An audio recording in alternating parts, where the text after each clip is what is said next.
আকাশের নিচে এসে বসে আছি, শোক পালন করতেছি। তো বিষয়টা হচ্ছে আমি গতকালকে একটা সুন্দর একটা ভিডিও করছি, খিচুড়ি রান্না করছিলাম সবজি দিয়ে। তো খুবই সুন্দর হয়েছিল ভিডিওটা। এর ছাড়াও 3-4টা ভিডিও করছি যেগুলো খুবই স্পেশাল স্পেশাল রেসিপি ভিডিও ছিল। তারপর সেখানে ভয়েস ওভার দিয়ে দিয়েছি। Video totally complete.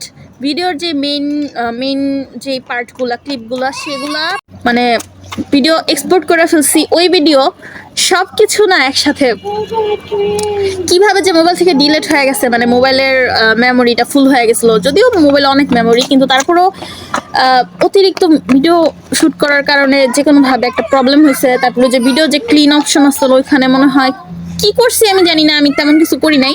যখন আমার বলছে যে মেমোরি ফুল হয়ে গেছে তখন আমি পুরাতন ভিডিওগুলো ডিলিট করে মেয়েকে স্কুলে দিয়ে আসতে গেলাম, আর আসার পথে দেখি এই অবস্থা।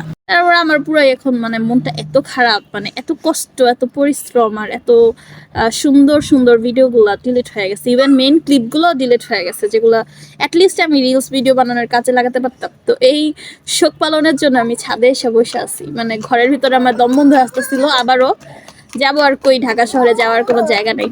যাই হোক, কি আর করার, ফেসবুক প্ল্যাটফর্মে আসলে কাজ করতে হলে এতটা ধৈর্য ধরা লাগে, এত পরিশ্রম করা লাগে, যেগুলো বলার বাইরে। মানে তার দিন শেষে তারপরও দেখা যায় যে কাঙ্ক্ষিত ভিউজ বা রিচ এঙ্গেজমেন্ট কিছু হয় না। কিন্তু যেহেতু শুরু করেছি, থামা তো আর যাবে না। অ্যান্ড ভালো ভালো ভিডিও যদি আপনি মেক করতে চান, সবার আগে আপনার মনটা ফ্রেশ থাকতে হবে। মন খারাপ থাকলে কিন্তু আপনি ভালো ভিডিও কখনোই ভালো একটা প্রেজেন্টেশন দিতে পারবেন না, যেটা দেখে মানুষ একটু হলো বিনোদন পায় বা মানুষের একটু হলো ভালো লাগে। এজন্য মনকে রিফ্রেশ রাখতে আপনার ওই সমস্ত কাজ করতে হবে, মানে সময় দিতে হবে নিজেকে। তো এই তো কাজকর্ম শেষে একটু আসলাম, বাচ্চাদের সাথে রিফ্রেশ হলাম।